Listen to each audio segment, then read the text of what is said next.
प्रसूत कावरा जी। राधे राधे। पूज्य महाराज जी, आपके चरणों में कोटि कोटि प्रणाम।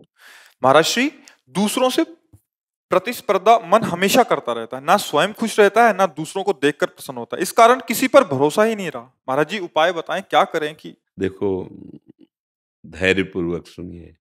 हमारा मन मलिन हो गया है।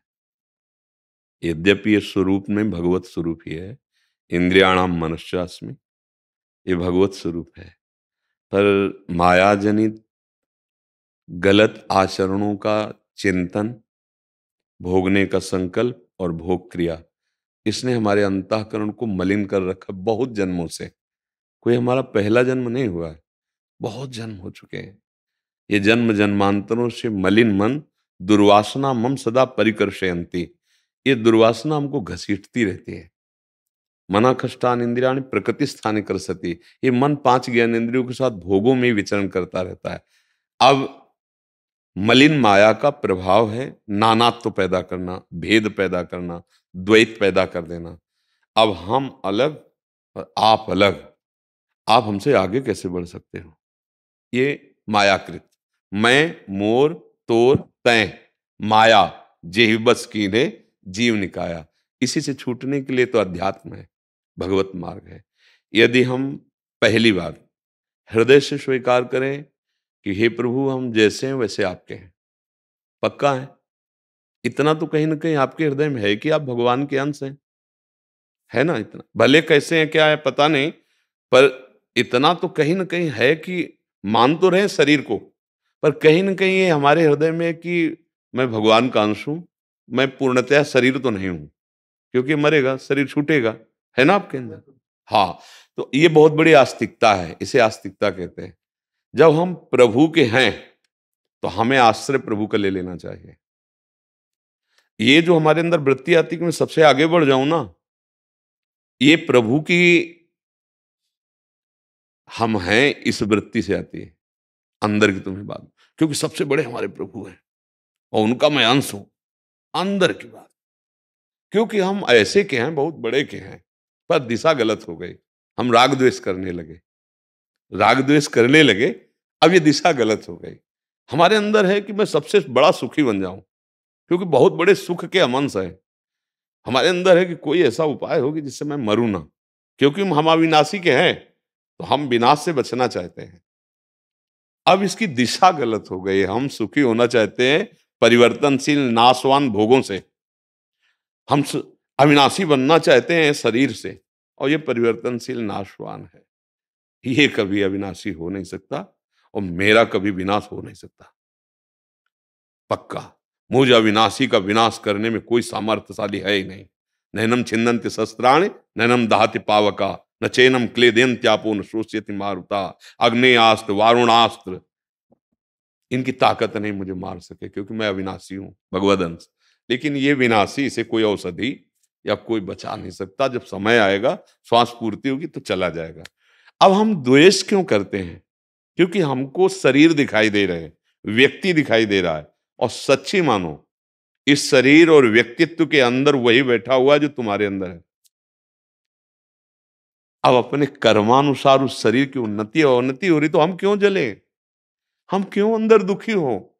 बहुत सुंदर प्रश्न है, आपका प्रश्न नहीं, लगभग लगभग सबका प्रश्न यही है कि हम दूसरों की उन्नति देख करके दुखी होते हैं, जलते हैं। क्यों दुखी हो रहे हैं भाई? उसका सुकृत है, पुण्य है, उसका प्रयास है, पुरुषार्थ है, वो आगे बढ़ रहा है, बिल्कुल लौकिक भाषा, तो हमें दुखी नहीं हो, उसका प्रयास है। और अगर अध्यात्म से देखो तो हमारा परम लाभ यही होगा कि मेरे प्रभु ही सब रूपों में है, निज प्रभु में देखें जगर कैसन करें विरोध, तभी हमारी असलियत बात समझ में आएगी। जो यहाँ है वही यहाँ है, वही यहाँ है, ये केवल माया का नाटक हो रहा है। कोई कौन सी उन्नति है यहाँ की? सबसे बड़ी उन्नति है, मैं बता दूं, चाहे जो कुछ बना हो, अंत में ये शरीर, पद और सब कमाया हुआ वैभव यहीं छूट जाएगा। अब सत्य वस्तु क्या कमाई उसने, ये खास बात थी, उसकी तरफ तो ध्यान नहीं दिया गया, तो कुछ नहीं। वो अशित क्रियाएं, वो शुभ क्रियाएं, मतलब पाप और पुण्य, इन्हीं दोनों से तो भटक रहे थे, इन्हीं दोनों को लेकर फिर चले जाएंगे। अब कुछ ऐसा कर लेना चाहिए कि हमारा आवागमन रुक जाए, कम से कम इतनी में तो ब्रेक लग जाए कि मनुष्य बने। अगर हमारा काम पूरा ना हो तो हमें फिर मनुष्य शरीर मिले, साधु समागम मिले, हम ऐसे भजन साधन करें कि संसार से मुक्त हो जाए। हम अपनी तरफ देखने लगे तो हमारा काम बन जाए, हम दूसरों की तरफ देखते हैं तभी हमारा काम नहीं बन पा रहा। दूसरों के गुण देखते हैं, दूसरों के अवगुण देखते हैं, और सही पूछो तो हमारा घर खुद गंदा है।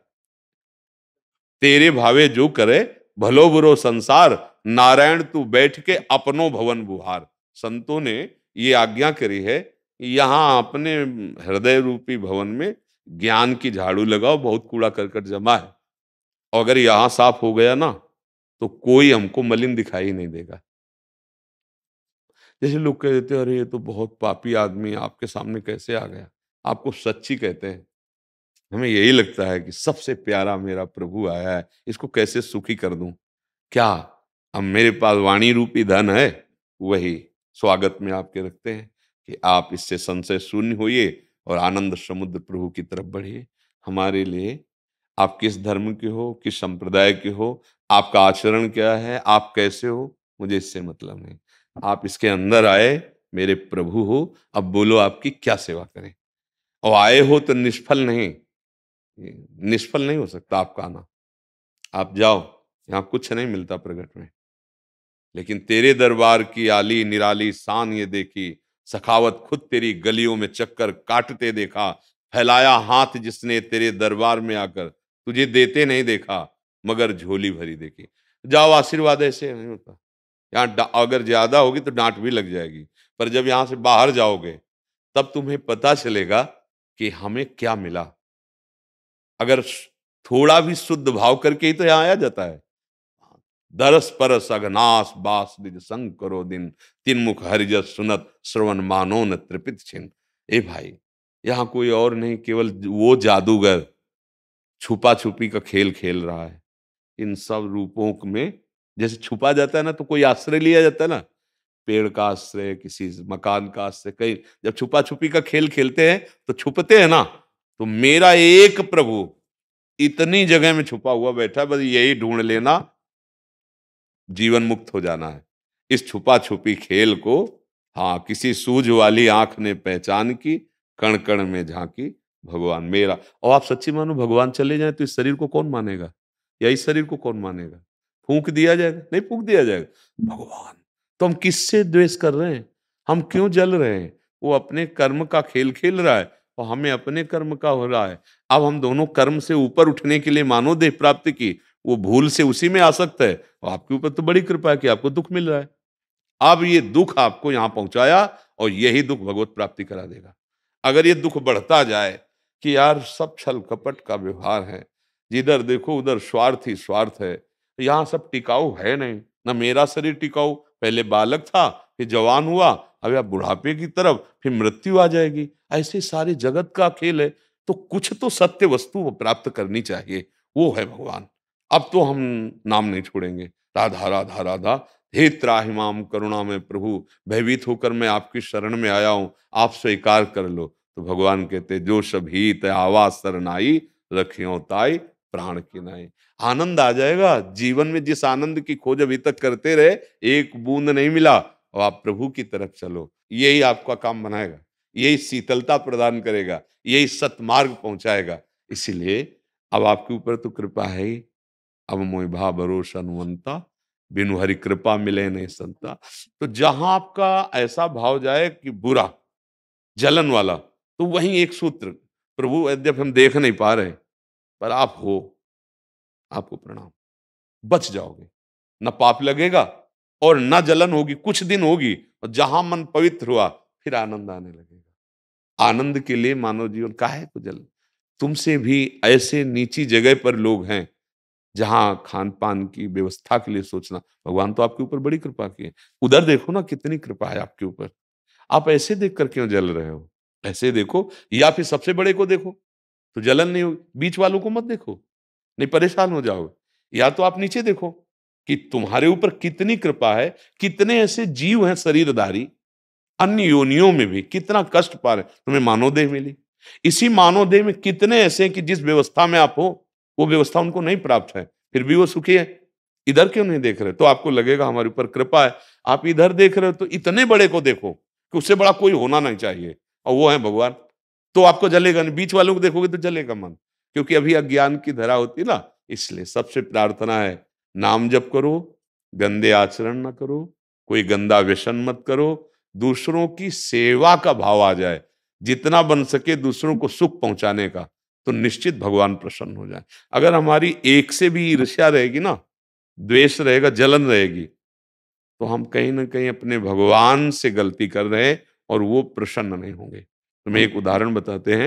यहाँ एक बहुत बड़े महात्मा हुए हैं, जो पहले बहुत बड़े व्यापारी और धनी थे, लाला बाबू। लाला बाबू का चरित्र आता है। तो रंगनाथ जी के जो सेठ जी थे, उनकी टक्कर थी। तो अंदर से दोनों के मन में मुटाव होता ना, व्यापार धन में, कि हमारे जोड़ का है, तो उससे ईर्ष्या हो जाती है।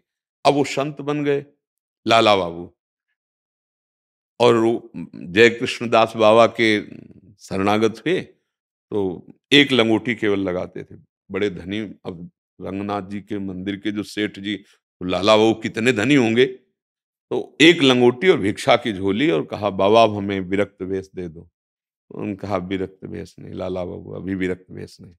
बहुत बार हर कसौटी में अपने को कसा कि क्या गलती है गुरुदेव, विरक्त वेश नहीं दे रहे। रोटी ब्रजवासियों की मांग के खाना, रज लगाना, एक लंगोटी पहनना, झोली पास रखना, बस। जब जाते हो कहते प्रभु विरक्त भेज दे, तो वो कहते नहीं, और विरक्त रहते ऐसे। बोले नहीं नहीं अभी लाला बाबू। तो उन्होंने विचार किया कि मेरे में कोई त्रुटि है, बाबा जो मना करते हैं कौन से। तब ध्यान आया कि रंगनाथ जी मंदिर बना, उनके सेठ जी से अंदर वो द्वेष था संत बनने पर भी।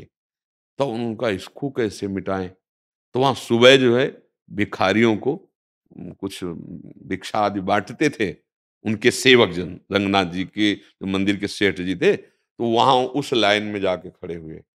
जो सेवक जन थे वो जानते थे, भाग करके गए और कहा कि साहब वो लाला बाबू लाइन में लगे हुए हैं, लाला बाबू आए। तो उनका सच्ची? बोले बिल्कुल, लाइन पे जहाँ खिचड़ी बटती, भोजन बटता, उसी लाइन। तो उन्होंने थार सजाई, और उसमें हीरे जवाहरात और सब संपत्ति, जो कीमती कीमती चीजें। और फिर आए, उनका बाबूजी आपकी जगह वहां नहीं, आप आइए घर। नहीं बोले, बस एक मुट्ठी जैसे खिचड़ी सबको दे रहे हो, वैसे हमें दे दो, हम आपके भिखारी हैं। लिपट गए वो, रोने लगे, बोले मुझे क्षमा करो। रंगनाथ जी का मंदिर, मुझे क्षमा करो, मैं आपसे द्वेष करता था, पर मैं ये नहीं जानता था आप इतने उदार। दोनों का मिलन हुआ ना, और अब बाबा के पास जो ही चले तो रास्ते में बाबा मिल गए, और बाबा ने कहा आओ लाला वो आज तुम्हें विरक्त भेज देते हैं। इतना भी द्वेष किसी से रखने पर भगवदानंद की स्फूर्ति नहीं होती। फिर अपने लोग तो कितना प्रपंच फैलाए हुए हैं राग द्वेष का। देखो भगवान का मार्ग बड़ा निराला मार्ग है। यदि आप वास्तविक आनंदित होना, कोई कमी नहीं आपके पास, जो एक जीने के लिए चाहिए। देखो मांग में कभी पूर्ति नहीं होने वाली, ये तो लिख लो। जीने के लिए जो व्यवस्था है यथायोग्य भगवान सबको दिए हुए हैं। अब जो हमारी मांगे हैं वो कभी पूर्ति नहीं, कभी नहीं हो सकती, पक्का समझो। चाहे देवराज इंद्र बना दिए जाओ तो भी पूर्ति नहीं हो सकती। कैसे हो सकती? वासना कभी पूर्ति। देवराज इंद्र के पास कैसी कैसी अप्सराएं हैं कि अगर उतर पड़े मृत्यु लोक में तो ऋषि मुनियों के मन में क्षोभ पैदा कर दे, ऐसी सुंदर है। लेकिन वो गौतम ऋषि की पत्नी अहिल्या की तरफ दृष्टि, मतलब समझो कहां इतनी ऊंचाई पे, कहां दृष्टि। और साप मिला इनको देवराज, मतलब त्रिभुवन पति बनने पर भी इन मांगों की पूर्ति नहीं होने वाली। इसका मतलब कामनाहीनता ही भगवत आनंद की तरफ ले जाएगी। तो हम जैसी परिस्थिति में है भगवान की शरण हो जाए, नाम जप करें। अच्छा, जब हमारा दूसरे के प्रति जलन का भाव हो तो तुरंत मन से प्रणाम करो। भले आप हाथ न जोड़, मान लो हिम्मत नहीं इतनी, ये हिम्मत है, इसे इसे साधारण बात नहीं कहते। क्षमा सबसे बड़ा बल होता है। कोई गाली दे, तुम गाली दे दिए मतलब कमजोर, वो गाली दिया मुस्कुरा के चले गए मतलब तुम बलवान, तुम्हारे अंदर काम आया सह गए मतलब बलवान। ये अध्यात्म बल होता है।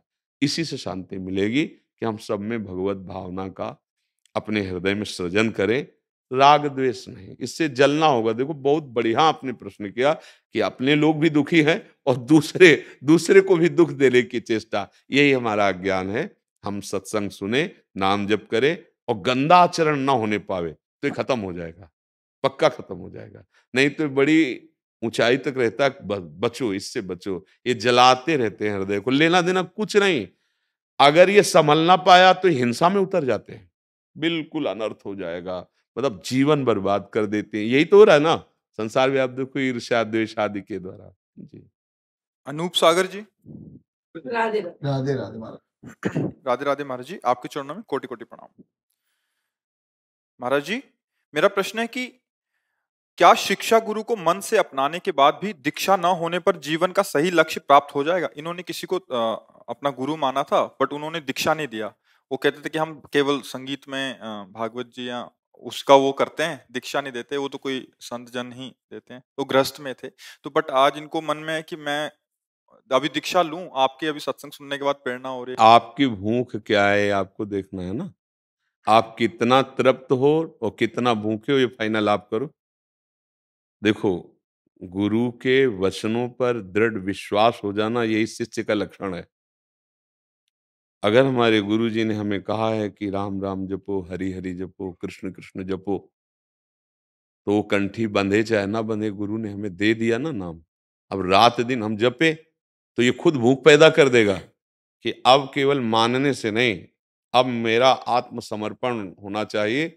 जैसे बच्चा माँ के सहारे हो जाता है, ऐसे मैं गुरुदेव के सहारे होना चाहता हूँ कि वो हमारा निरीक्षण परीक्षण करें और वो हमें डांटे और दुलार करें, दोनों बातें।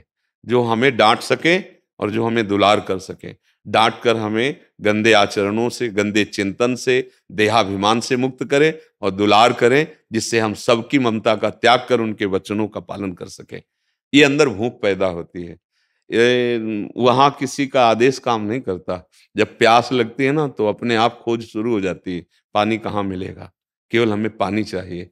ऐसे ही अगर सिद्धांत की बात कहो तो गुरु के वचनों का पालन करना ही शिष्य का स्वरूप है। मन वचन कर्म से गुरुदेव की आज्ञा पर रहना। पर एक होता है उपदेश कर देना और एक होता है हाथ पकड़ करके हाथ में दे देना, उसे सदगुरु कहते हैं। उपदेश किया, आप पकड़ो ना पकड़ो, चलो ना चलो, तुम जानो तुम्हारा काम जाने। और एक ये नहीं होता कि तुम जानो तुम्हारा काम जाने, नहीं, पकड़ लिया, अब तुम्हें एन केन प्रकारेण भगवत प्राप्ति करना ही करना है, नहीं जी नहीं पाओगे, चैन नहीं मिलेगी। उनके वचनों में, उनके संकल्प में इतने जलते रहोगे अगर गलत करोगे। वहां बताने की जरूरत नहीं, जहां भी होगे आग पैदा हो जाएगी अगर गलत चलोगे। आपको चलना ही पड़ेगा, एक ही मार्ग रह गया है श्यामा श्याम का, वो सदगुरु जो जबरदस्ती बलात् हमारे मन का परिवर्तन कर देते हैं। संतों का चमत्कार क्या होता है? मन का विषयी, मन का दुर्गुणों से हटकर प्रभु में लग जाना, ये चमत्कार होता है संतों का। कि कहाँ में और कहाँ आज भजन में रुचि, ये तो सिर्फ संत कृपा, गुरुदेव कृपा। ऐसा तो हमारे अंदर भूख पैदा हो जाएगी। जहां जो उपदेश मिला है उसको करो तो उसके आगे के लिए भूख पैदा हो जाएगी। अब जब भूख पैदा होगी तो फिर प्रभु का वो संविधान होता है, उसकी भूख पूर्ण करना। जिस कोटि का साधक जिज्ञासु होता है उसी कोटि के महापुरुष से उसे मिला दिया जाता है, उसी कोटि का उससे संग मिल जाता है। तो इसलिए निर्णय अपना है। गुरु के कहने मात्र से अगर उत्तम शिष्य है तो परमार्थ का प्रकाश हो जाएगा। और अगर श्रद्धा और विश्वास में कमी है तो हम किसी सिद्ध पुरुष के पास भी रहे तो भी परमार्थ का अंदर से प्रकाश नहीं होगा। श्रद्धा विश्वास है, लाखों कोस दूर हो और बात सुनी और विश्वास कर ली तो परिवर्तन शुरू हो गया, छूटना शुरू हो गया। असत क्रियाएं, असत चिंतन और सत मार्ग प्रशस्त हो गया। अभी वो देखा भी नहीं, मिला भी नहीं, लेकिन गुरुवाणी प्रकाशित हो रही, उसका कल्याण शुरू कर दिया। अब उसके अंदर भूख बढ़ेगी कि इसके आगे का मार्ग क्या है। केवल छोड़ना पकड़ना ही नहीं, ऐसा विश्राम जो गोस्वामी जी कह रहे, पायो परम विश्राम राम समान प्रभु नाही कहूं, वो विश्राम कैसे मिलेगा? तब खोज शुरू होती है। तब भगवान स्वयं जिनकी खोज कर रहे हो, बंदो गुरुपद कंज कृपा सिंधु नर रूप हरि महामोह तम पुंज जासु वचन रवि कर निकर। महान मोह रूपी अंधकार का नाश करने के लिए जिनके वचन सूर्य के समान, वही भगवान नर रूप धारण कर गुरुदेव के रूप में हाथ पकड़ लेते हैं। और फिर वो यात्रा प्रारंभ होती जिसे अध्यात्म कहते हैं, वास्तविक। नाम जप का फल है गुरुदेव की प्राप्ति, और गुरुदेव की कृपा से जो नाम मंत्र मिलता है वो शबीज स्वरूपासक्त लीला में प्रवेश कराता है। इसीलिए कहीं भी कितने भी बड़े महापुरुष जनों के भाव को देखो, किसी न किसी महापुरुष को आदर्श मानकर उनकी उपासना को स्वीकार करके ही सिद्धावस्था को प्राप्त हुई है। बाहर की बात अलग है, अंदर की यात्रा तभी प्रारंभ होती है जब गुरुदेव होते हैं। तभी गोस्वामी जी ने लिखा, चाहे शिव बिरंची सम हुई गुरु बिन भव नितर। जैसे सत्संग हो रहा है ये सार्वजनिक, पकड़ो ना पकड़ो तुम्हारी मर्जी, लेकिन जब गुरुदेव आज्ञा करते हैं कि आप सुनते हैं आपको ये करना, उसमें पकड़ने और विचार की जरूरत नहीं, अब वो मानना ही मानना है। ये बात अधिकार पूर्वक कही जा सकती है तब जब अधिकार दे दिया जाता है, अपने जीवन का अधिकार, कि अब आप अब जो ही कहें करें हम सोई आए ले चले। ये होता है संबंध कि ये तो मेरे गुरुदेव भगवान हैं, अब तो कुछ नहीं, जो बोला वो हमें पालन ही करना है। अय मन न तेरी सुननी न बुद्धि तेरी सुननी, न बाहर किसी की सलाह, अब तो वही जो कहा वही पाल, बस निकल गया, वो निकल गया मोह रूपी दलदल से, जासु कृपा सब भ्रम मिट जाए। हाँ, गुरु प्रसन्न साहब अनुकूला मिटी सकल कल्पित भय। गुरुदेव प्रसन्न है क्योंकि हम उनकी आज्ञा में चल रहे हैं, तो ये माया का कल्पनात्मक जो भय था वो नष्ट हो गया, निर्भय पदवी की प्राप्ति हो जाती है। तो गुरुदेव हमारी माँ जैसे हैं कि हम चाहे जितने मलिन हो, उनकी गोद में बैठने के लिए हमें किसी अधिकार की जरूरत नहीं होती। जब अपना गुरुदेव मान लिया जाता है ना, तो दूसरों के लिए वो कुछ भी हो, अपने को लगता है ना हमारे गुरुदेव की बात कर रहे हो ना, हमारे मतलब जैसे हमारी माँ, जैसे हमारे गुरुदेव। बस ये जो अपनापन हुआ, ये संसार की ममता और मोह से निकाल देता है। भगवान कपिल देव जी कहते हैं, जो आसक्ति संसार में बंधन का कारण है, वही जब भगवत प्रेमी महात्माओं से हो जाती है तो मोक्ष का खुला हुआ द्वार हो जाता है। तो हमारा जन्म सार्थक हो जाए यदि हमें भगवान सदगुरुदेव के रूप में पकड़ ले, पकड़ ले। हम तो चंचल बच्चे हैं, छुड़ा के भागने की भी कोशिश करेंगे, पर जैसे बाजार की कोई वस्तु देखता है बच्चा तो उधर बढ़ता है, तो माँ नहीं पकड़े देती, हे चल इधर चल। ऐसे हमें सदगुरुदेव चाहिए कि हम तो मलिन हृदय वाले संसार को ही चाहेंगे, वो हमको चल इधर प्रिया प्रीतम की तरफ, और वो हमारा हाथ उनके हाथ में दे दे, ये पकड़ो आपकी वस्तु। अब वो करुणा में जे ही हमें स्वीकार करेंगे, फिर कोई भय नहीं, कोई शोक नहीं, कोई चिंता नहीं, जीव निहाल हो जाता है आश्रय मात्र से। महाराज जी इसी संदर्भ में एक और राजीव उपाध्याय जी, महाराज जी इनका भी ऐसा ही प्रश्न था। यदि पहले किसी गुरु से बाल्यावस्था में दीक्षा प्राप्त हो, बाद में आगे यदि मंत्र के इष्ट ने राधा नाम में रुचि पैदा की और राधा नाम में भाव आने लगा, तो क्या हम नाम में और प्रीति बढ़ाने के लिए एवं परंपरा। देखो इसमें एक बात है, हमको एक बात ये समझनी है, हमारा लक्ष्य है भगवत प्राप्ति। गुरु 10-20 नहीं होते, एक तत्व होता है, वो 1000-2000 रूप धारण कर सकते हैं। जैसे दत्तात्रेय भगवान ने 24 गुरुओं का वर्ण किया, तो 24 गुरुओं का वर्ण नहीं किया, गुरु तत्व एक है और जगह जगह पर वो उपदेश देता पाया गया। अब बाण बनाने वाला बाण बना रहा है, राजा की सवारी निकल गई, आप अवधूत रूप में वहीं खड़े थे, तो एक सेवक आया राजकीय कर्मचारी, उसने पूछा, ए बाण बनाने वाले, महाराज की सवारी कितनी दूर गई? मुझे पता नहीं। पास में तू मार्ग के बाण बना रहा, और राजा की सवारी मतलब वो तो अपने राजकीय हिसाब से कि नगाड़े बज रहे हैं, शोरगुल हो रहा है, जय हो, ऐसे तेरे को सुनाई नहीं दिया? तो उनका मैं सच्ची कहता हूं, मेरी नोक पर ध्यान था, इसलिए मेरी श्रवणेंद्री इधर सुन ही नहीं पाई, मुझे कुछ पता नहीं। उसको गुरु माना कि साधक की इतनी एकाग्रता होनी चाहिए अपने लक्ष्य पर, भगवत चिंतन पर, कि संसार का कोलाहल उसको विक्षेप न दे पावे। श्रृंगार करके पिंगला वैश्या इंतजार कर रही कोई पुरुष आवे और धन दे, जो पुरुष आता शायद ये मेरे पास आएगा, ये मेरे पास। वही अवधूत त्रिकालज्ञ महापुरुष दत्तात्रेय जी थे, उसकी चेष्टा उसका चिंतन दोनों देख रहे थे। रात्रि के 11 बज गए, कोई भी, बड़ी निराश हुई, इतनी घृणा हुई अपनी वृत्ति पर, धिक्कार है मुझे, रात से मैं संकल्प करती हूं कि किसी भी पुरुष को शरीर नहीं छूने दूंगी, चाहे प्राण निकल जाए, मैं ऐसी गंदी वृत्ति धारण नहीं करूंगी, अपनी आत्मा में रमण करूंगी, अपने प्रभु हरि में रमण करूंगी। उसी समय उसे गुरु माना, उसकी वृत्ति को। पिंगला को 24 गुरुओं में देखो, बाज जो है वो मांस का टुकड़ा लिए हुए जा रहा था, कई बाज आए झपट पड़े, उसने मांस को छोड़ दिया, सारे बाज लड़ते हुए उसमें चले गए। बाज श्यान पक्षी को गुरु बनाया। उपासक ऐसे विषय को स्वीकार न करे जिसमें प्रपंच, अगर ऐसा विषय आ भी गया है और दिखाई दे रहा है कि हमारे भजन में विक्षेप, तो उसे छोड़ दे। जगह जगह वृत्ति को गुरु माना है, इस वृत्ति को, इस वृत्ति। तो हमारा जहां भाव पुष्ट हो रहा है, मेरे गुरुदेव अब ये रूप धारण करके मुझे समझा रहे, अखंड मंडलाकारम व्याप्तम यंचरा। गुरु तत्व में बदलाव नहीं हुआ, रूप में बदलाव हो गया, रूप बदल गया। और ये रूप परिवर्तनशील है, ये भी नहीं टिकेगा, पर गुरु टिकेगा। अगर आपको कोई प्रश्न रहेगा तो किसी रूप में गुरु उत्तर आके दे जाएगा, वो शास्त्र का खुल जाएगा आपके सामने, वो बात आपके समझ या हृदय से स्फुरित हो जाएगा, या कोई महापुरुष बोलता हुआ नजर आएगा, अब ओ हो मेरे गुरुदेव यहां से उत्तर दे रहे हैं। पहचानना है मेरे गुरुदेव कौन से रूप में बोल रहे हैं। मेरे गुरुदेव बोले 2 गुरुदेव बना लिए, 3 बना लिए, नहीं नहीं नहीं, गुरुदेव एक ही है, वो कहीं से बोल सकते हैं। हर ऑफिस गुरुदेव की है, किसी भी ऑफिस में बैठ के बोल सकते हैं। अब बोलो क्या संशय रहा? कोई अपराध नहीं, कोई हमारा भाव टूटा नहीं। जब हम द्वैत मानते हैं तो फिर परेशानी हो जाती है। जब द्वैत नहीं मानते, तो अब जैसे हमें गायत्री मंत्र मिला सबसे पहले, क्योंकि ब्रह्म ऋषियों के कुल में जन्म हुआ, तो फिर गायत्री अनुष्ठान, फिर हमको गुरु दीक्षा मिली, फिर महावाक्य मिला, फिर संन्यास मिला।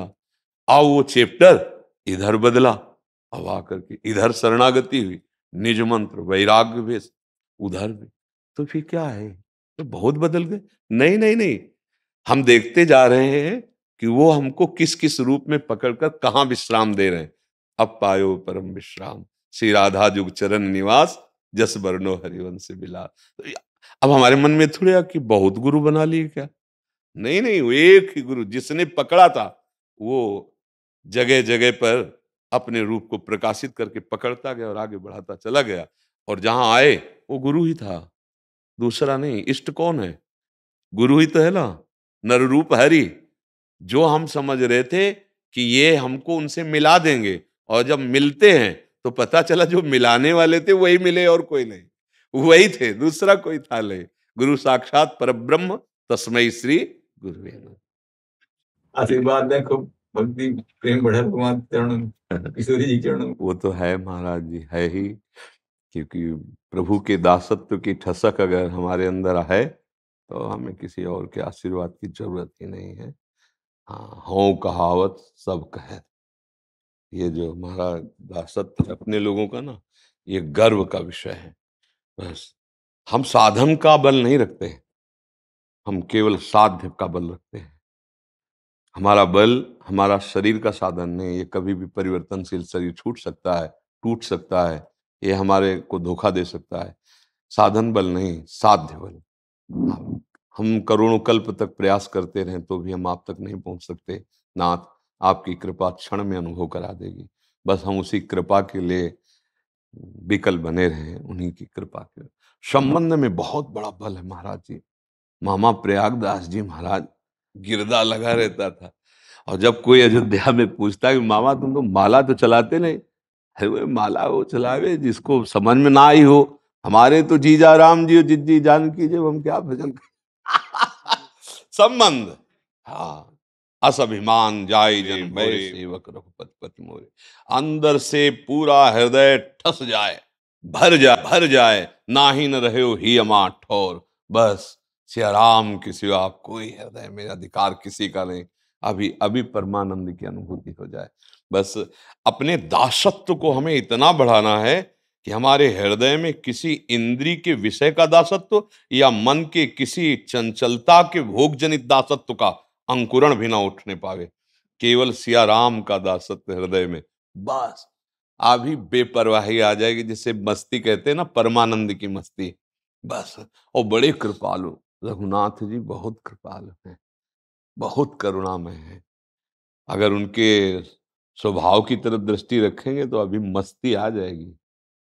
गरुण जी महाराज से कहते हैं ऐसा स्वभाव हमने कभी देखा भी नहीं और सुना भी नहीं, जैसा प्रभु। जन अवगुण प्रभु मान न काऊ, दीन बंधु अति मृदुल स्वभाव। एक बार जिसे स्वीकार कर लिया फिर उसे कभी त्यागा नहीं, ऐसे हमारे स्वामी हैं। हाँ, उमा राम स्वभाव जे जाना, ताई भजन तज भावना। जिसने इनके स्वभाव को पकड़ लिया, क्या बेपरवाह उनका स्वभाव है। काली नाग को जब प्रभु श्री कृष्णचंद्र जी ने उसके मद को दमन करते हुए फणों पे नृत्य किया ना, तब उसे पता चला कि ये आराध्य देव नारायण के सिवा और कोई नहीं हो सकता, श्री हरि के सिवा, क्योंकि मुझे ऐसे परास्त कर दे।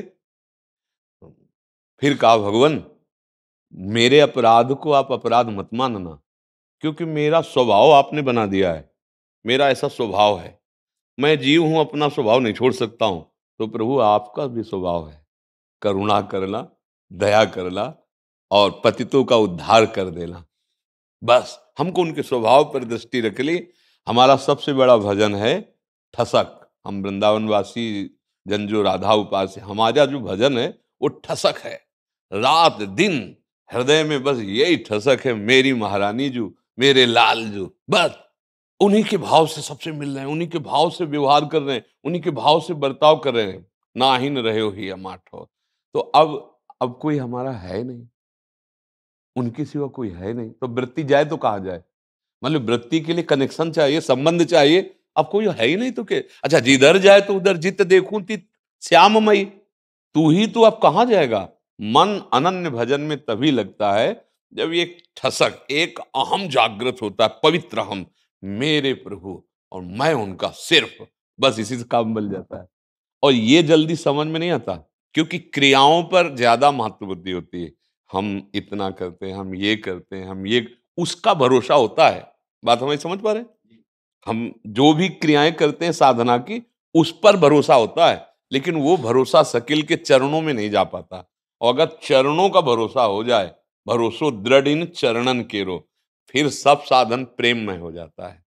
फिर रात दिन उसका सोना जागना, उठना बैठना, चलना फिरना, ये सब भजन एक क्षण के लिए कभी विस्मृति नहीं होती।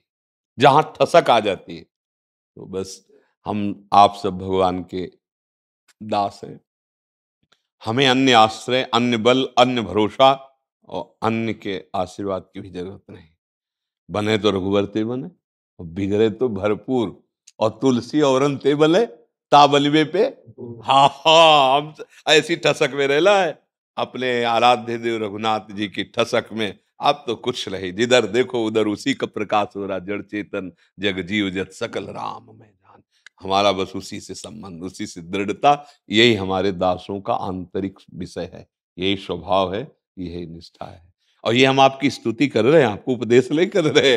हाँ हाँ, जैसे सबरी जी के सामने भगवान नवधा का उपदेश नहीं कर रहे, स्तुति कर रहे, क्योंकि भगवान के सामने ही पधार रही हैं, भगवान के धाम को जा रहे, उपदेश उसे दिया जाता है जो साधन करे। तो भगवान कह रहे ये हमारी नौ भक्ति है, और एक भी हो तो मुझे परम प्राण प्रिय, और आप में तो नौ विराजमान। सबरी जी ने तो जो हम वर्णन कर रहे, ये आप में जो विराजमान उसका वर्णन कर रहे, ये आपको धारण नहीं करना, ये आप में है, बस उसी की ठसक में रहे। अजीत सिंह जी ग्वालियर से। हरिवंश। राधा वल्लभ श्री हरिवंश। गुरुदेव आपके चरणों में कोटि कोटि प्रणाम। गुरुदेव मैं मध्य प्रदेश पुलिस में पदस्थ हूँ, वर्तमान में माननीय मंत्री मध्य प्रदेश शासन की निजी सुरक्षा में तैनात हूँ। गुरुदेव मुझे ड्यूटी के दौरान किसी को धक्का या बल प्रयोग में अपराध तो नहीं लगता होगा? महाराज जी मेरा बहुत मन में संशय रहता है, किसी को धक्का दे रहा हूँ। नहीं, आप तो पुलिस में हो, अब वो एक राष्ट्र के किसी पद पर है और आप राष्ट्र सैनिक है और आप उसकी सुरक्षा करनी, तो उसमें धक्का दे देना या हटा, अब मान लो आपको संशय हो रहा है कि ये अहित कर सकता है, तो तत्काल उसको गिरा के बंदी बनाना भी पड़ेगा, उसको दंडित करना पड़ेगा। अगर उसको ऐसा कुछ मनोभाव या ऐसी कोई चेष्टा नजर आई, तो उसके लिए तो आपका कर्तव्य है, वो कर्तव्य में दुख नहीं, उत्साह होना चाहिए। कर्तव्य के लिए दुख नहीं है, वो कर्तव्य है। दुख वहां होना चाहिए जब हम किसी अधर्म आचरण की तरफ अपने मन बुद्धि को देखें कि ये कानून के विपरीत या धर्म के विपरीत, तो हमें दुख हो। नहीं, ऐसी आवश्यकता पड़ने पर हम जब किसी की रक्षा में, तो हम अपने प्राणों का विसर्जन भी कर सकते हैं। तो अगर कोई हम जिसकी रक्षा में है उसका अहित करना चाहता है, तो फिर चाहे उसके भी प्राण चले जाएं, क्योंकि ये विषय है ना। अब मान लो आप अब वो आपके भरोसे, आप वहां अपने प्राणों की बाजी लगा करके, अब मान लो कोई प्रहार करने के लिए आ रहा है, अब ऐसे नहीं संभल रहा है तो फिर उसके लिए अस्त्र शस्त्र इसीलिए तो धारण किए जाते हैं, फिर तो वार करना पड़ेगा, क्योंकि अब रक्षा करनी है ना। अब वहां थोड़ी देखना है कि इसमें भगवान है, आप हो, पर आपने जो स्वांग किया उसका उत्तर इसी से मिलेगा। बहुत ज्ञान में समझने की जरूरत है। मतलब आप समझो, सब में भगवान है, आवश्यकता पड़ने पर जो हमारा कर्तव्य उसमें हम बख्शेंगे नहीं, ये शुद्ध ज्ञान है। अब सामने से पागल कुत्ता चला रहा है काटने के लिए, बचाव पक्ष में रहना है, पहले तो हमें बचने की कोशिश करनी होगी, अगर नहीं तो फिर उसको हम काटने नहीं देंगे, प्रयास करना है ना। अब ये प्रयास ना करना कायरता होगी। अर्जुन जी कह रहे हैं ना कि हम नहीं इनको मारेंगे, हम भिक्षा मांग के जी लेंगे। भगवान क्या कह रहे हैं? गलत गलत, मारो उनको, मारो। समझ रहे हैं ना? तो जिस पद पे, जिस कर्तव्य पे भगवान ने हमको रखा है, उस पे हम ना अपने प्राणों का मुंह और न दूसरे का। अगर हम जिसकी सुरक्षा में लगे तो पहले हमारे प्राण जाएंगे, इसके बाद इसको कुछ हो सकता है। हम अपने कर्तव्य पे है ना, तो फिर क्या होगा? भगवान कहते हैं जीतोगे तो भूमि का राज्य मिलेगा, और अगर मारे गए तो स्वर्ग की प्राप्ति होगी। नहीं कह रहे? तो बस फिर हमको अपने कर्तव्य पे रहना है। अगर हमारा शरीर पूरा होता है तो जो उत्तम गति होती है वो मिलेगी, और अगर हम रक्षा कर पाए तो फिर आपका विशेष पदाधिकार बढ़ जाएगा। नहीं बढ़ जाएगा? क्योंकि आपने अपने प्राणों की बाजी लगाकर रक्षा की। इसमें नहीं देखना, धक्का लगाना या उसको रोकना या इस तरह के प्रयास करना या ज्यादा उद्दंडता पे दंड दे देना, ये हमारा कर्तव्य पूजा होगी। उस पे कभी दुखी नहीं होना। दुखी होना है हमारे द्वारा अधर्म ना होने पाए, और वो सब कोई जानता है कि अधर्म क्या है। अंदर बैठा प्रभु संकेत कर देता है कि ये अधर्म है, तो अधर्म का त्याग कर दे, और धर्म पालन के लिए बिल्कुल बहुत विवेक की जरूरत है। धर्म पालन के लिए हम जिस वेश में हैं, जिस उद्देश्य में है, जिस कर्तव्य में है, उसका सांगोपांग पालन करना है। अगर भगवान शूकर रूप धारण करते ना तो पूरी लीला शूकर की करते। सूंघकर पृथ्वी का पता लगाया और दाढ़ पे पृथ्वी को रखा। भगवान मत्स्य रूप तो फिर वही जो स्वांग रचते हैं वैसे ही। जब नरसिंह रूप वही दहाड़ वही भर, राम रूप वही सुंदर गंभीरता, कृष्ण रूप वही परम प्रेम, वही ऐसा। तो भगवान जो रूप रखते हैं, तो हमें जो रोल मिला है उन्हीं के सेवक हैं। जो रोल मिला, स्वांग मिला है, पद मिला है, कर्तव्य मिला है, बस सच्चा ज्ञानी वही है जो अपने कर्तव्य का पालन करते हुए भगवान का स्मरण करे। कर्तव्य में चूक हुई फिर नहीं बनेगा। हाँ, हमारे ऊपर जैसे आप प्रहार कर रहे हैं तब हम आंख मूंद लेंगे, क्योंकि हमारा वेश क्या है? हमारा हमारा कर्तव्य है कि हम सहेंगे और देखें। आपका कर्तव्य नहीं। हाथ उठा के तत्काल उस हाथ को अपने कब्जे में कीजिए। हमारा क्या है? आपने हाथ उठाया, हम देख रहे हैं कि आप ही हो ना, तो आपको जीवन समर्पित है। आप जैसा आपका कर्तव्य है, अंदर से भगवत भाव और अपने कर्तव्य का पालन करना। ठीक है? ऋषि अग्रवाल जी हैदराबाद से। राधा वल्लभ से श्री हरिवंश महाराज जी, आपके चरणों में कोटि कोटि प्रणाम।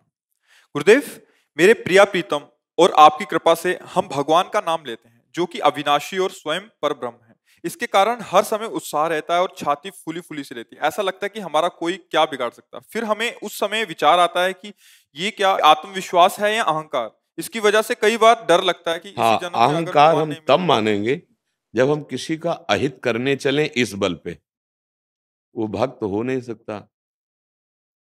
अगर हम अहंकार का परिचय जानना चाहते हैं तो अपने में गुणाभिमान, दूसरों में दोषों का दर्शन, और अपने बल से हम दूसरों को परास्त करना, नीचा दिखाना, इसे अहंकार कहते हैं।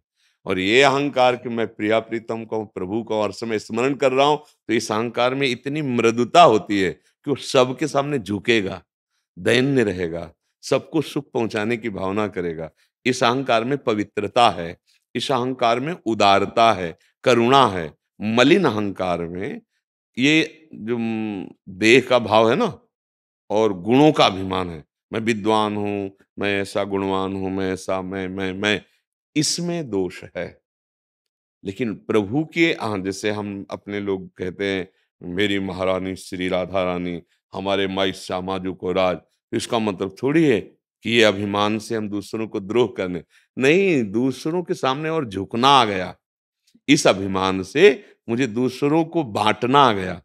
नहीं तो ये जो जीवन की कमाई है, ये अविनाशी कमाई है, ये आप क्यों दे रहे हैं? क्यों खाली कर रहे हैं? बाहर क्यों निकाल रहे हैं? क्योंकि ये अभिमान आ गया मुझे कि मेरी श्री जी हैं। तो जैसे समुद्र से कनेक्शन हो जाए, अब भरते रहो बाल्टियां, कभी खाली होगा क्या? हाँ, ये अहंकार समुद्र में है। इसमें किसी को नीचा दिखाना, किसी को अपमानित करना, इसमें कोई क्या बिगाड़ लेगा? ये हम पक्ष में बोल रहे हैं अपने, कि जैसे आप मुझे गाली दे रहे हैं, मेरी निंदा कर रहे हैं, आप मेरा अहित करना चाहते हैं, किसी ने आके बताया आप प्लानिंग कर रहे हैं आपको मारने की, तब आपके अंदर आएगा कुछ नहीं कर सकते तुम। मेरी महारानी जी की अगर इच्छा है कि शरीर नष्ट हो जाए, तो मैं बचा भी नहीं सकता, और अगर उनकी इच्छा नहीं तो करके देख लो, कुछ भी करके देख लो, मेरा कोई नहीं बिगाड़ सकता। ये इधर आया, वो निंदा कर रहा हूं, मैं सहूंगा, और अंदर से दृढ़ विश्वास है कि कोई कुछ नहीं कर सकता। बिस्तरे सब जग बिमल कीरत साधु संगति ना टरे, बास वृंदा विपिन पावे श्री राधिका जो कृपा करे। इस अहंकार का फल है। हमको ये देखना है कि हमारी शरीर गुणानुवृत्ति कहीं दूसरे पे दोष दर्शन करके दूसरे को नीचा दिखा, अब ये मलिन अहंकार है। अभी हमारे माई श्यामाजू या हम प्रिया प्रीतम के हैं, ये हम अहंकार नहीं है। जब ये अहंकार जागृत होता है तो सबके चरणों में नमन हो जाता है, ऐसे अपने आप होने। क्योंकि फिर जो हमारे हृदय में आया है वही सबके हृदय में प्रभु मेरा विराजमान। अब मैं किससे वैर विरोध करूं, किससे लड़ाई झगड़ा करूं, किसको हम नीचा दिखाएं? तो ये जो है हमारा कौन बिगाड़ सकता है? ये निर्भयता है, ना कि वो अहंकार करके दूसरों को नीचा दिखाएगा कि भाई हम तो श्यामाजू के हैं, हम इसका अपमान करते हैं, इसकी निंदा करते हैं, इसको नीचा दिखाते हैं, मेरा कौन बिगड़? फिर बिगड़ जाएगा, क्योंकि सिद्धांत नहीं है ये, ऐसा नहीं। भगवान के बल से अनाचार और दुराचार करने वाला कभी भगवत बल का अनुभव कर ही नहीं सकता। भगवत बल का स्वरूप है श्री राम में सब जग जानी, करो प्रणाम जो रिजुग पानी। जैसे गोस्वामी जी भी तो कह रहे हैं, या अभिमान जाय जन भूरे, मैं सेवक रघुपति पति हूं। ये अभिमान कभी भूलू ना कि मैं सेवक हूं और श्री राम जी मेरे प्रीतम स्वामी हैं। तो जब ये बात अहंकार आई तो आगे की बात अपने आप खुल गई कि वही सिया राम जिनके मैं अभिमान में हूं, सिया राम मैं सब जग जानी, करो प्रणाम जो रिजुग पानी। तो ये होती निर्भयता। भगवत बल का मतलब ये अपमान करना, दूसरों की अवहेलना, निंदा, दूसरे कर रहे हैं उसे सह जाना, ये भगवत बल होता है। मेरा कौन क्या बिगाड़ सकेगा? लेकिन उस बल से हम किसी का अहित अमंगल, जाओ आज से तुम्हारा भगवत बल नहीं काम करेगा, तुम्हारा तप बल है तो वो तुम्हारा नष्ट हो रहा है, तप बल। और भगवत बल क्या होता है कि जैसी परिस्थिति जोई जोई प्यारो करे, सोई मोहि भावे, ये भगवत बल है। हाँ, जैसे प्रभु रख रहे हैं वैसे हम संतुष्ट हैं, हमें कोई शिकवा नहीं, कोई शिकायत नहीं। और जो हमारा अमंगल कर रहा है, निंदा कर रहा है, अपमान कर रहा है, अगर हमें कान में सुनने को मिला तो हृदय से यही मनाएंगे, प्रभु उसकी बुद्धि शुद्ध हो, उसका मंगल हो, वो स्वस्थ रहे, कभी उसे दंड ना मिले, क्योंकि आपका विधान है। आप हृदय में बैठे हो और मुझे कड़ुआ सुनाना चाहते हो, तो मुझे मेरी कमी है अगर हम कड़ुआ माने। आप अगर विधान रचते हो कि मेरा अपमान हो, तो मेरी कमी है यदि मैं दुखी हूं। क्यों? मैं सम्मान क्यों चाहूं? यदि आपसे हम प्यार करते हैं और आप मुझे अपमान देना चाहते हो, तो करोड़ों सम्मान से बढ़कर है। अगर आप मुझे दुख देना चाहते हो, करोड़ों सुखों से बढ़कर है, क्योंकि आप चाह रहे हो ना, और आपसे अपनी चाह मैंने लगा दी है। आपको हम प्यार करते हैं, प्यार का मतलब यही होता है। पर कोई सुलझा व्यक्तित्व और भजन करने वाला ही इन बातों को समझ पाएगा, नहीं तो तुरंत क्यों में होने लगे, वो गाली दे रहा है, ये भाई देखे तुम कैसे, नहीं नहीं, ये भगवत बल नहीं है। भगवत बल में शांत भाव से सह जाना।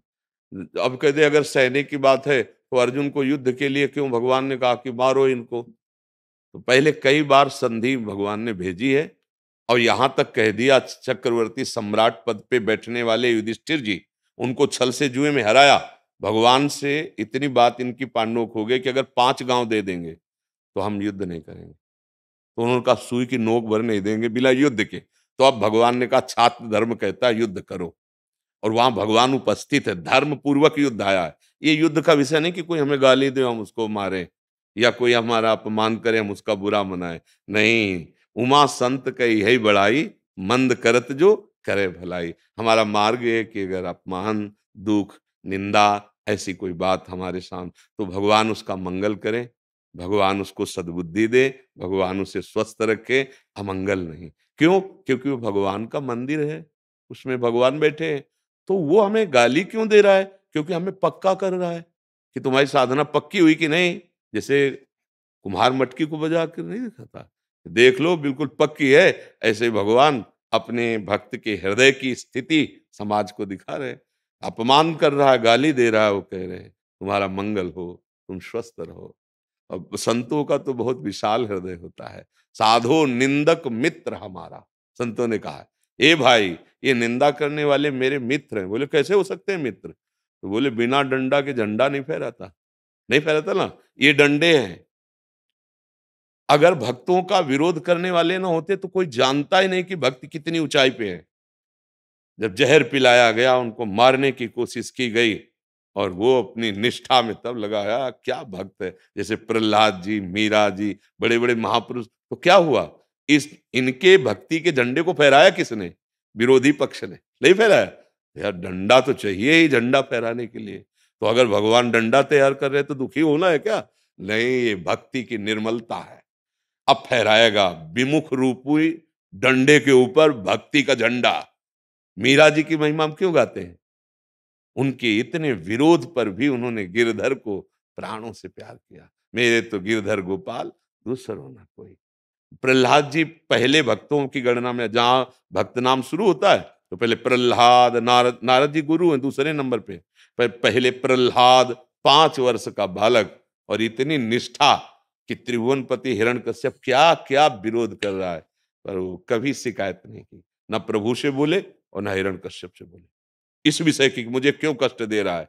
और जब पूछा तेरा भगवान कहाँ है, तो उनका तुम्हारी तलवार में, तुम में, खंभे में जिसमें बांध रखा है। तो खंभे से भगवान प्रकाशित हो गए। भक्तों का एक अध्यात्म का एक अलग मार्ग है जो संसारी जन नहीं समझ सकते। संसार का आदमी तो यही समझता है कि अगर ये आज हमको गाली दी और हम चुप हो गए तो कल ये हमको और परेशान कर देगा। अध्यात्म क्या कहता है, आज इसने गाली दी है, कल हम प्रार्थना करेंगे कि इसकी बुद्धि शुद्ध हो।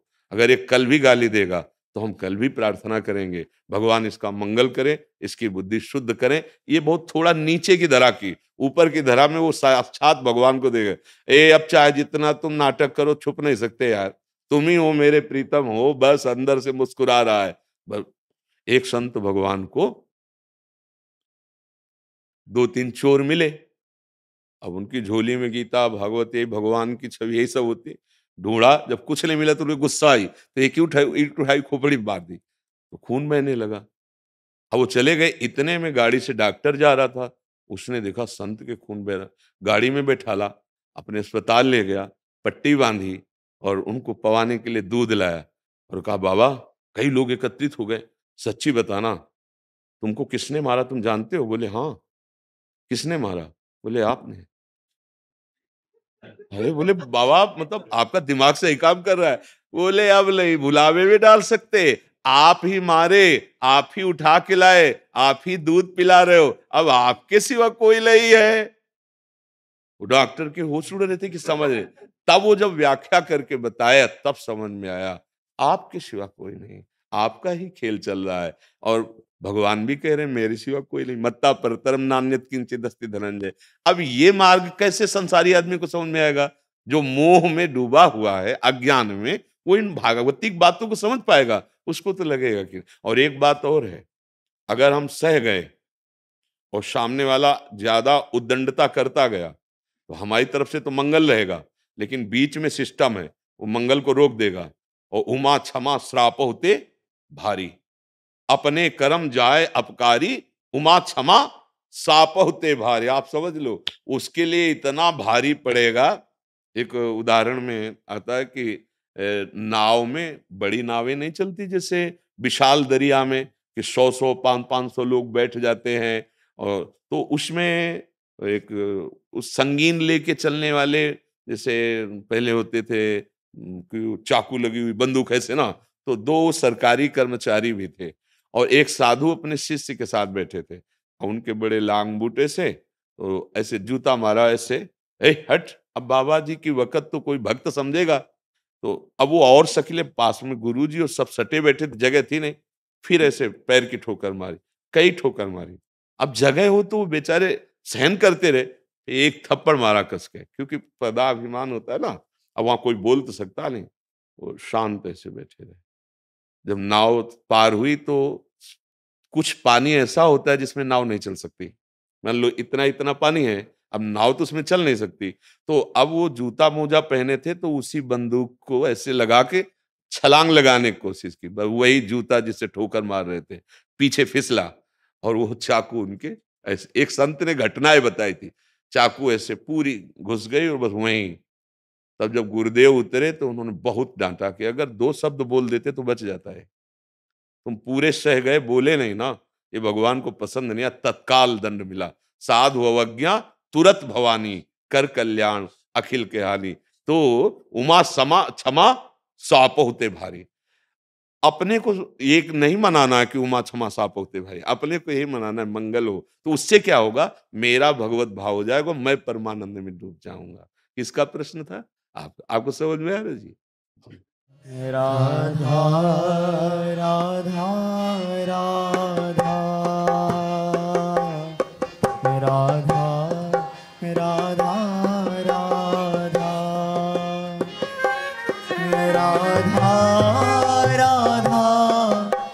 राधा राधा राधा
राधा राधा राधा राधा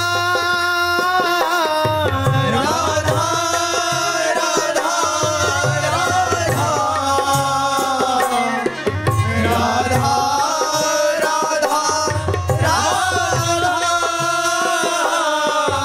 राधा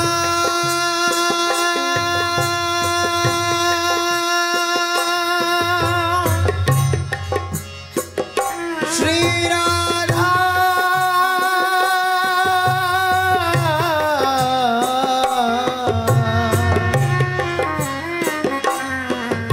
राधा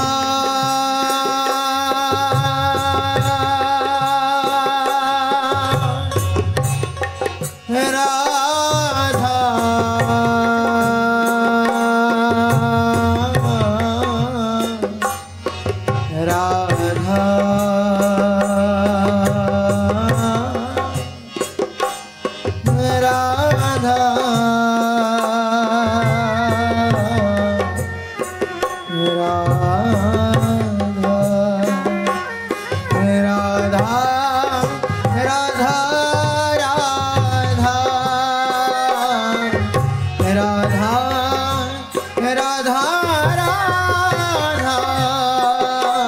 राधा राधा